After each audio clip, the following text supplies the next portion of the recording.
Hello guys, ഞാനിപ്പോൾ ഉള്ളത് പാലക്കാട് ജില്ലയിലെ കൊടുന്തുരപ്പള്ളി അഗ്രഹാര വീതിയിലാണ്. ഒരുപാട് മലയാള സിനിമകൾക്ക് സാക്ഷ്യം വഹിച്ചിട്ടുള്ള ഒരു അഗ്രഹാരമാണ് കൊടുന്തുരപ്പള്ളി അഗ്രഹാരം. ഇവിടുത്തെ ഏറ്റവും ഫേമസ് ആയിട്ടുള്ള ഒരു മൂവിയാണ് നമ്മുടെ കാവ്യമാധവനും ദിലീപും അഭിനയിച്ചിട്ടുള്ള പെരുമഴക്കാലം എന്ന് പറഞ്ഞ ഭൂമി. പിന്നെ അതുപോലെ ഒരുപാട് മലയാള സിനിമകൾ, വർണ്ണക്കാഴ്ചകൾ, അങ്ങനെ ഒരുപാട് മലയാള സിനിമകൾ ചിത്രീകരിച്ചിട്ടുണ്ട് ഇവിടെ. നിങ്ങൾക്കറിയുന്ന ഏതെങ്കിലും ഒരു മലയാള സിനിമയുടെ പേരൊന്ന് കമൻറ്റ് ചെയ്യുക.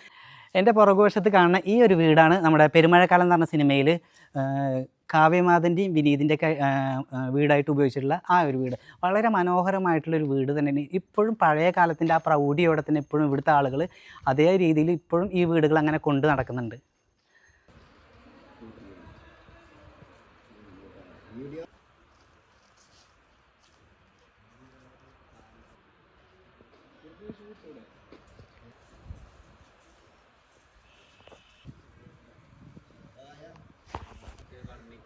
കൂടുതൽ അറിയണമെങ്കിൽ വേറെ ഒരാളിന്